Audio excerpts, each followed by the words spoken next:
જય સંવિધાન, જય ભારત। સાથીઓ, હાલ જે વિડીયો મૂકી રહ્યો છું એ વધારે લોકો સુધી પહોંચાડવાની કોશિશ કરજો। પૂરા ભારતની અંદર અને ગુજરાતની અંદર એક હાલ જે મુદ્દો ચાલી રહ્યો છે યુજીસી અને આ બાબતે પૂરા ભારત અને ગુજરાત અનેક રાજ્યોની અંદર શ્રવણ સમાજ એક થઈ ગયો। એટલે આ બાબતે અમારે થોડી ચર્ચા કરી છે। ખરેખર આ વસ્તુ જે થઈ રહી છે તો આ બાબતથી મને તો આનંદ થઈ રહ્યો છે રિયલમાં, કે અનેક વ્યક્તિઓ અલગ અલગ પ્રકારનું જે પોતાને શ્રવણ સમાજ બતાવે છે ને અલગ અલગ પ્રકારના સ્ટેટમેન્ટો આપી રહ્યા છે। એમાં એક પંડિત બાબા છે એવું બોલી રહ્યા છે કે ઘોડાઓની સાથે શું ગધેડાઓની રેસ કરાવું છું।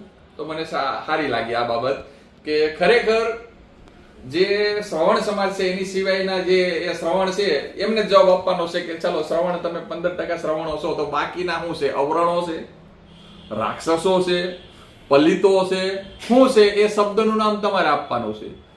બરાબર છે? અમને તો ખ્યાલ નથી કે આ તમે શ્રવણ છો તો આ બધા શું છે એની થોડી તમે ચોખવટ કરજો।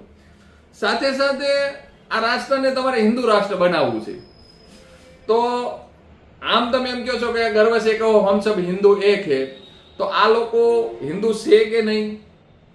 આ શ્રવણની પરિભાષા શું, શ્રવણ શબ્દનો ખરેખર અર્થ શું થાય છે એ પણ થોડું તમારે સ્પષ્ટ શબ્દમાં લોકોને સમજાવવું જોઈએ। અને શ્રવણ સિવાયના જે વ્યક્તિઓ છે એ ખરેખર અવરણો જ હોવા જોઈએ। તમારે તમારી ભાષામાં એમનો શબ્દ શું થાય એ સમજાવવો જોઈએ। અમને તો ખ્યાલ જ છે કે જે મિશન સાથે અને મહાપુરુષોને વાંચેલા વ્યક્તિઓ જે છે એમાં ખાસ કરીને એસસી અને એસટી સમાજના વ્યક્તિઓ એમને તો ખ્યાલ છે, ઓબીસી વર્ગ અને માઇનોરિટી વર્ગને થોડી ઓછી ખ્યાલ છે આ બાબતથી, પણ આ શ્રવણ સિવાયનો જે સમાજ છે એમને તમે કયા શબ્દથી સંબોધન કરવાના છો એ થોડું બતાવજો।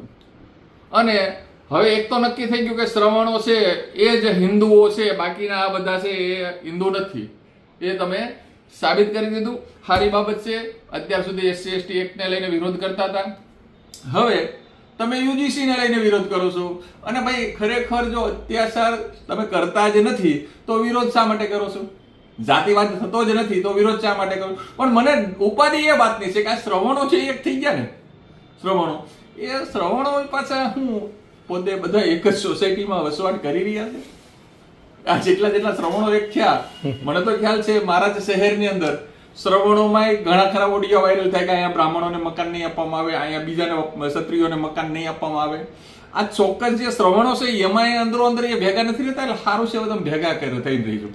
અને સાથે સાથે અમારા ગુજરાતની અંદર જ પાટીદાર સમાજના ઘણા લીડરો પણ જે શ્રવણ મુવમેન્ટની સાથે જે જોડાયેલા છે એમને પણ કહી રહ્યો છું કે પૂરા ગુજરાતની અંદર અને એમાં ખાસ કરીને સૌરાષ્ટ્રની અંદર અમુક જિલ્લાના અમુક તાલુકાની અંદર અમુક દબંગો દ્વારા તમારા પાટીદાર સમાજની જે જમીનો છે ને એ જમીનો એમને વેચવી હોય ને તો કોને પૂછવું પડે છે, તમારે એ બાબતથી પણ થોડું જાણવું। એમાં કોઈ અવરણો તમે જે માનતા હોય ને એ અવરણો, શૂદ્રો, પલિતો જે કાંઈ તમે કહેતા હોય એ કોઈ નડતા નથી, ત્યાં કોણ નડે છે એ પણ જાણી લેજો।